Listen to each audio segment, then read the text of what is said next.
Hi, this is Lawrence Fleckenbill. You are listening to TV Confidential. Where I wanted to be was in Idaho Falls, Idaho, because that's where the circus was playing that day. I would have gotten my car and gone there. It was only 970 miles. But the car was in Roy Bardello's garage for a new muffler and the starter motor rebuilt. So I thought about that. I thought as long as the car was there, maybe it was good time to get new rear shocks and the brakes relined. And I was thinking about it because I always like to think a little before I spend money. I figured I'd answer the phone if it rang 18 times.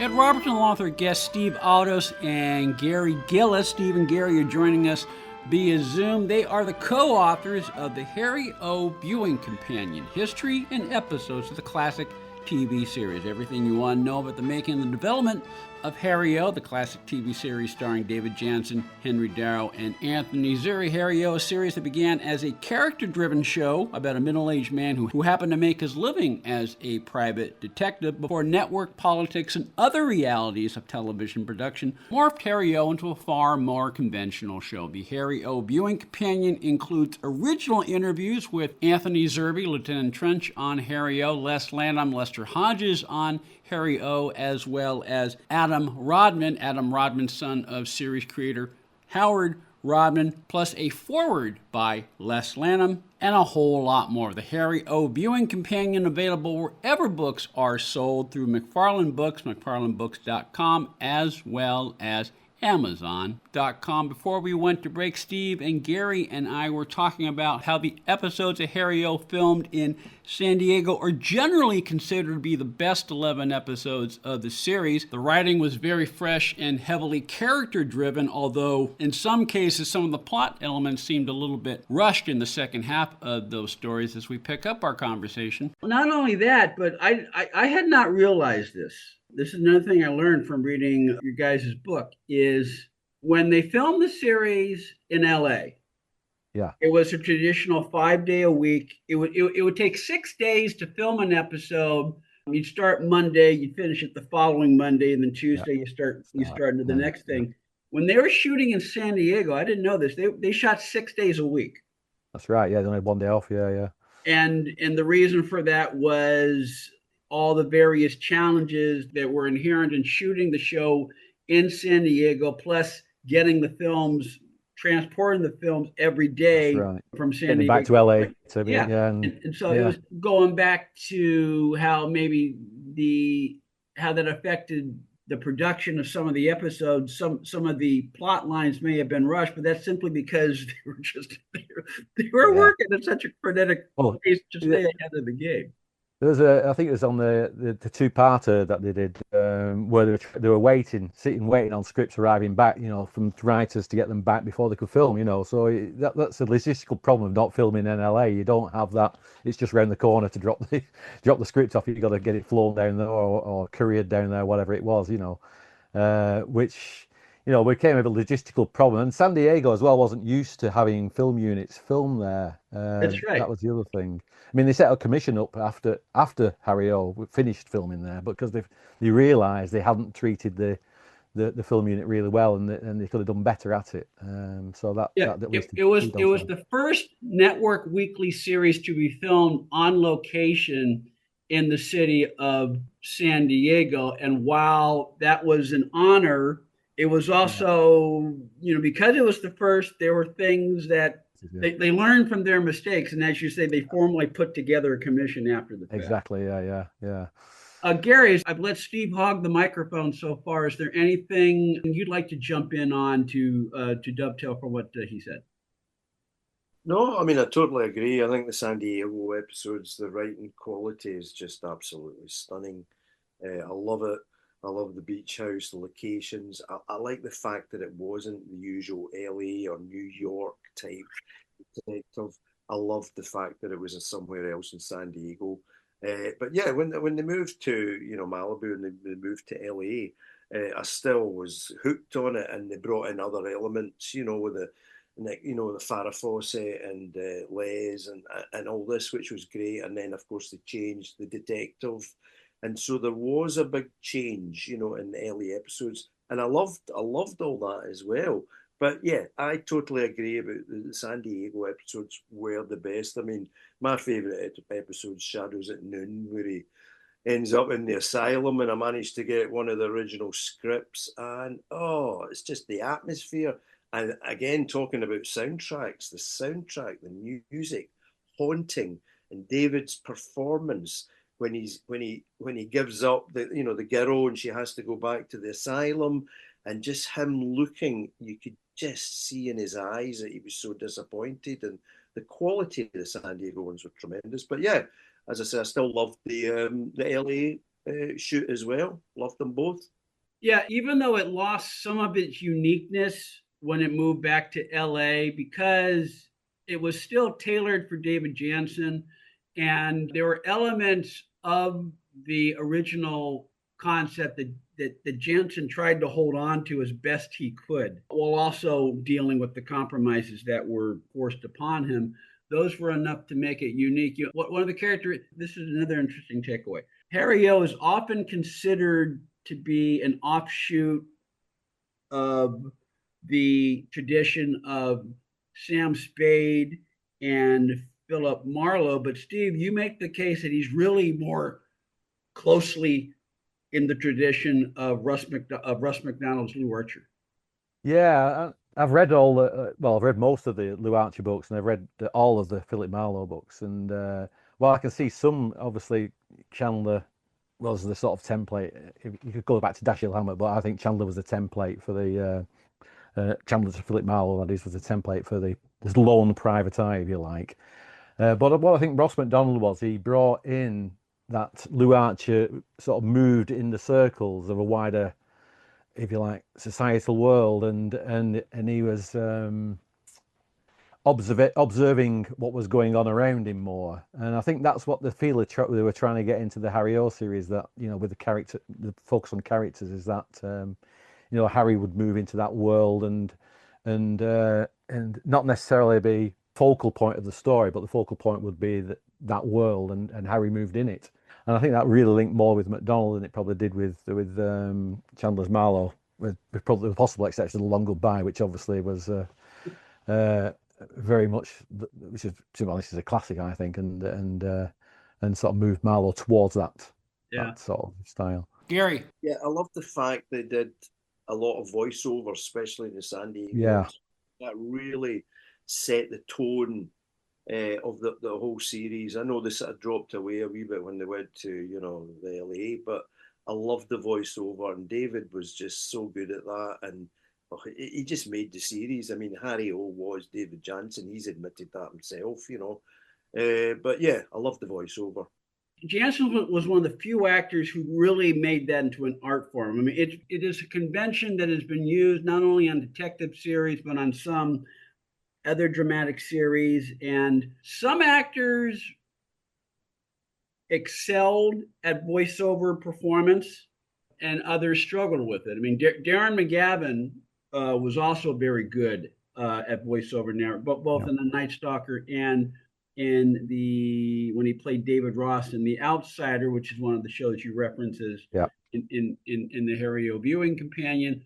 Whereas Robert Urich, when he played Spencer in the 80s, I love Robert Urich, but you felt he was never quite comfortable doing the voiceover. Now he did his best, but he just didn't sound comfortable doing it, and that makes a difference in the whole thing. Yeah, David certainly brought a lot of naturalness to his performance. I mean, I always think with David Janssen is that you totally believe the character he's playing, because he inhabits that character, he becomes that character, and that was the same with the voiceovers. It's just an extension of that, really, and the voiceovers were really well written as well. They were, I think that was one of the things that Howard Rodman suggested as part of the transition between the first two pilots, that they brought the voiceovers in, and that helped bring the introspection from the point of view of the detective, but also offered some wry insights on the things he was observing around him, which I think again was another point of difference for the series. In terms of... well, as we said in our open, it was when it went to series, and this is certainly the case in the second pilot, Smile Jenny, You're Dead. Yes, it was a private detective story, but it was really more, particularly with the series, it was a series about a man who, I mean, David Janssen once described him as a part-time private eye and a full-time human being. And the voiceover narrations originally with the series were more aligned toward getting to know Harry as a person of a certain age, and how he sees the world, versus she was a good-looking dame, and I couldn't believe her when she walked into my when she walked. Yeah, they weren't cliched in any way. I mean, unfortunately, the voiceovers in the later part of the series became more plot exposition. But certainly in the first series and the early episodes, it was very much along those lines. Yeah. Well, with the takeaways, and like I said, when you compromise, sometimes you have to give up what you had before, but sometimes you discover new things as a result of the change. And yes, while the voiceover narrations became more conventional by the time Anthony Zerbe joined the show, the upside of that was because of the way Zerbe and Janssen worked with each other, there's a lot more improvisation allowed, and that put the show on a whole new level, even though it was still very conventional at the time. Yeah, that was a major plus when they got Anthony Zerbe on board, because his and David Janssen's chemistry was just so perfect for the series, and I still think it's the best PI police contact relationship there's been in any of the series, and their interplay was, it was almost like they could read each other's mind, Zerbe once told me that it was very much a symbiotic relationship. Yeah. They needed each other. They being Harry and Lieutenant Trench. Although neither would admit that to admit it. Yeah, that's it. Yeah. I mean, and they gave Anthony's character a real, they gave him some depth as well. I mean, there was a scene in, I can't remember which episode it was, where he was just at a trial and he was lamenting on the result of the trial because the defendant was found guilty, but it was somebody who'd murdered the partner because they'd been beaten, all the life by that partner, and he was sad that that was the outcome. And it really sort of gave some added depth to the character you didn't see really in other series, I don't think, And Anthony played that part really, really well, and their interplay was, as you say, was improvisational, spontaneous. There were some lovely scenes in Trench's office where Harry would come in and mess with the coffee and the paper clips and the pens. He'd just be doing stuff in the background. They were almost trying to top each other at times, but it was just felt so naturalistic as well. Gary. Yeah, I think Henry Darrow in the first season, it was more the basic private dick cop, your class one. But then, as I says, when Anthony came on board, as you said, it just went to a whole completely different level. And that's why, everybody said, oh, the San Diego episodes are really fantastic. But there's so many elements of the LA one that is just like absolutely incredible, and you can't duplicate that. That's a natural thing. It's just chemistry. When people get together, you either like somebody, meet somebody, you click, that happens straight away. And with David and Anthony, it was gold, absolutely magic in a bottle. Stay with us, folks. We'll be right back. Harry, this is a pretty tough neighborhood. It's grown even tougher since you were down here. And all I'm trying to do is just to help you out a little bit, you know what I mean? Yeah, thanks, teaser. I'll take the bus. Now, you see, that's just what I mean. A cat like you ain't got no business taking no bus, not when I got this big machine here. Come on, get in the car. Get in the car, Harry. This portion of TV Confidential is brought to us by our friends at Front Porch Realty, the community of realtors in the Northern Bay area of California that is committed to finding the solution that is best for their clients. Whether you're a first-time home buyer or looking to sell or lease your property in Northern California, call Karen Strain at 415-886-7411 or visit frontporchrealtygroup.com for more information on how they can help you. One more item. If you're starting a company, particularly one that is in an emerging market, you know that averting any sort of legal dispute is crucial to your business plan. Our friends at Tectonic Law offer an array of services that can help you avoid and preempt future litigation, while also developing and protecting your intellectual property and intangible assets. Tectonic Law serves the needs of a host of emerging industries throughout California and beyond, including industrial designers, beverage makers, artists, farmers, retail stores, health practitioners, wellness experts, cosmetics manufacturers, nonprofit organizations, innovators in sustainable practices, and libraries. Go to tectoniclaw.com to learn more about how Tectonic Law can help your business thrive. tectoniclaw.com. Rock solid representation for groundbreaking industries. Hi, this is Stephanie Powers. You're listening to TV Confidential. Betty? Mr. Orwell. Hi, Betty. How long you worked here? I mean, have you worked here a long time? How long is a long time? For you? About 1 month. No, I haven't worked here a long time. It's been 3 weeks, 2 days, 4 hours and 14 minutes, more or less. Hey, would you do me a favor? Oh, I'd consider it. Then I'd refuse. Hey, wait a minute. What if I told you that you were the most attractive woman I'd ever met? Especially if you said that. Well, what if I said that you were the most efficient, the most competent receptionist?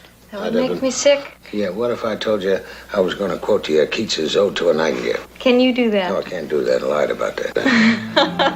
Then I'll consider it. You're a nice girl. The Harry O. Viewing Companion, available wherever books are sold through our friends at McFarland Books, McFarlandBooks.com, as well as Amazon.com. Steve Aldous, Gary Gillies, co-authors of the Harry O. Viewing Companion. Book includes original interviews with Anthony Zerbe, Lieutenant Trench on Harry O., Les Lanham, Lester Hodges on Harry O., and Adam Rodman, son of series creator Howard Rodman, as well as a host of archival material, including research from the personal papers of Howard Rodman. Harry O. Viewing Companion, McFarlandBooks.com, as well as Amazon.com. Gary, you mentioned that you happen to have several scripts of Harry O. in your collection. One of the fun things in the book, Zerbe has told this story many times about how, I mean, he's told it to me, he told it to you both when you talked to him, about how on the first day of filming, he made a change to the dialogue between him and Janssen that captured the essence of what was supposed to be in the script, but it made the response that Janssen was supposed to say in character impossible. One of the beauties of the Harry O. Viewing Companion, available now through our friends at McFarlandBooks.com, is that one of the illustrations, you take a page from that script, Gary, and you show us the change that Zerbe made. And Zerbe, I don't know if that was your script or a copy of Zerbe's script, but you illustrated the change that Zerbe made so that now we understand what Zerbe was talking about. Yeah, that's exactly right. Quick program note, this is the scene, this is the very first scene that Zerbe had with David Janssen from the first episode that Zerbe filmed, For the Love of Money, which aired in January 1975. Towards the end of this scene is the subtle change in dialogue that Zerbe made. To see the original script page and to see what Zerbe was supposed to say, which made David's response impossible as a result of the change that Zerbe made, pick up a copy of the Harry O. Viewing Companion by Steve Aldous and Gary Gillies. Harry Orwell? Yeah, who are you? Trench. Lieutenant Trench. What do you want? Maybe you. Just what do you think you're doing? Trying to get some sleep. You do a lot of that down in San Diego? Is that it? The balmy weather kind of go to your head sometime? You know my name. And you know I'm a private detective. And I got a license. You want to see it? Number M83456, San Diego PD, good record, retired. Why don't you just keep it like that? You did your homework. We don't have a lot of palm trees. And there are more elements in the book of scripts and small, slightly, changes, but that's what made it magical. The two of them, just on the top of their game, acting-wise, coming up with that, You know, and I think a lot of actors nowadays, they stick by the book and they do this, or they're taught that a certain way. But back then, the real actors could ad-lib and adapt within microseconds. And I think people, when they're watching that, they might not think it, but I think it comes across and people think, wait a minute, this series, this is a bit different. This is really touching me. You know, there's something, the series had, as a better word, soul. I just felt the soul came through the actors, the script, everything. It just worked for me. Yeah, I think David was a very generous actor as well. He didn't have a star ego. He was very much about having fun on the set and making the set a welcoming place to be. And I think Anthony picked up on that. And you know, David would just roll with it as Anthony made, you know, those changes in that particular example. You know, David just rolled with it and saw it through rather than saying, "Oh, you know, that's it. We've changed the script there." He wasn't like that. He would adapt his own performance around the people he was performing with, and that made their symbiotic relationship, as you mentioned earlier, Ed, so much more special because of that, I think. The Harry O. Viewing Companion by Steve Aldous and Gary Gillies, available wherever books are sold through our friends at McFarland Books, McFarlandBooks.com. Steve and Gary will be back next week for part 2 of our conversation. We'll talk about Farrah Fawcett Major's contributions to Harry O. Farrah had a recurring role on Harry O. once the series moved production back to Los Angeles. We'll also talk about Les Lanham, the contributions of producer-director Jerry Thorpe. Each of us will share some of our favorite episodes of the series. Steve Aldous, Gary Gillies, co-authors of the Harry O. Viewing Companion, back next week for part 2 of our conversation. The Harry O. Viewing Companion, available wherever books are sold through McFarland Books, McFarlandBooks.com, as well as Amazon.com. Last but not least, and at the risk of self-promotion, if you love Harry O., if you'd like to take a deep dive into the backstory of television production and want to go behind the scenes of 4 fondly remembered and each in their own ways classic television series of the 60s and 70s, I invite you to pick up a copy of my latest book called Men of Action, which is available through Cutting Edge Books. Men of Action includes an updated version of the piece I wrote on Harry O. from 1997. It's a chapter that in many ways complements what Steve and Gary do with the Harry O. Viewing Companion. Men of Action, available wherever books are sold through Cutting Edge Books, as well as Amazon.com. We'll be back with more TV Confidential right after this. Now you can fly anywhere in the world and pay discount prices on your airline tickets. Book a flight today to London, Paris, Madrid, or anywhere else you want to go. And pay a lot less guaranteed. Call the International Travel Department right now at Low Cost Airlines. 800-222-0511. 800-222-0511. Again, that's 800-222-0511. Hi, this is Jim Peck, and you're listening to TV Confidential.